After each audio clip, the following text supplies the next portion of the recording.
नमस्कार दोस्तों। मैं हूं अमय पटनायक, आईआरएस अफसर, इनकम टैक्स डिपार्टमेंट में डिप्टी कमिश्नर और शायद एक ऐसा आदमी जो अपने काम को सिर्फ नौकरी नहीं, जिम्मेदारी मानता है। मेरी कहानी आप में से कई लोग पहले से जानते होंगे। लखनऊ की रेड, रामेश्वर सिंह की हवेली में 4 दिन की तपती धूप और उस धूल से उठती सच्चाई ने बहुत कुछ बदल दिया था। लेकिन मैं नहीं बदला, सिस्टम नहीं बदला।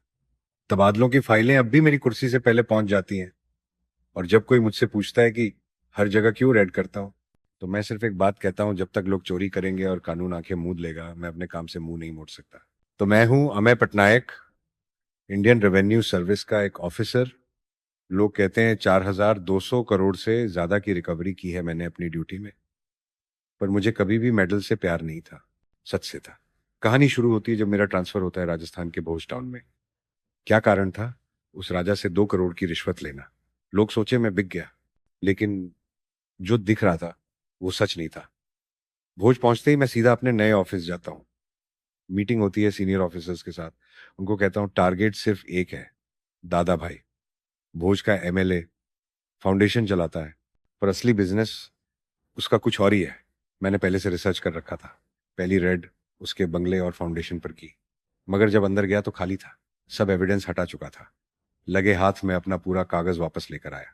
फिर भेजा लल्लन को, हमारा ओल्ड स्कूल करप्ट ऑफिसर जो थोड़ी फिल्मी स्टाइल में काम करता है।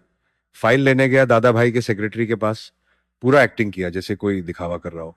भैया जी, आपको पता भी है कितनी बड़ी बात कर रहे हो। वैसे ही थोड़ी टमाटर वाली एक्टिंग के साथ फाइल ले आया लल्लन। एक ऐसा आदमी जो दिखने में था एक टिपिकल करप्ट ऑफिसर। जब मैंने उसे दादा भाई के पास भेजा तो उसने वैसा ही किया जैसे मैंने कहा था। दादा भाई के बंगले के बाहर उसने हर रोज सलाम ठोका। हर दिन उनके ऑफिस के सामने झुककर प्रणाम दादाजी कहना उसकी आदत बन गई थी।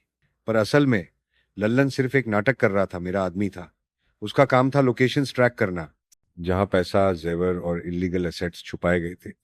जब सब कुछ कंफर्म हो गया तो रिसोर्ट की रेड के दिन सबके सामने वो मेरे पास आया, झुका और बोला, आशीर्वाद दीजिए हमें सर। दादा भाई के सामने उसका वो झुकना सब कुछ कह गया था। उस फाइल में लिखा था 3 लोकेशंस, 3 जगह जहां से हमने लाखों का कैश रिकवर किया। ये था पहला प्रूफ। लेकिन मुझे यह भी पता था कि दादा भाई सिर्फ पैसे नहीं, लोगों की जिंदगी भी लूटता है। फाउंडेशन के नाम पर लड़कियों का एक्सप्लॉयटेशन। अब मैं अपनी बीवी मालिनी के पास गया। मैंने कहा, इन्हें सिर्फ एक औरत समझा सकती है। मालिनी ने एक एक लड़की से बात की, उनका भरोसा जीता। और फिर आई असली रेड। रिसोर्ट, दादा भाई का सीक्रेट स्टैश। इतना पैसा निकला कि लोग हल्ला मचा दिए। लोगों ने रिसोर्ट घेर लिया। मैंने क्या किया? पैसा हवा में उड़ा दिया। जो लूटना था लूट लो। ये पैसा उन्हीं का था जिनको लूटा गया। और रिसोर्ट के पूल के अंदर मिला एक मूर्ति, एक गोल्डन हाथ। सबूत था उस एक्सप्लॉयटेशन का।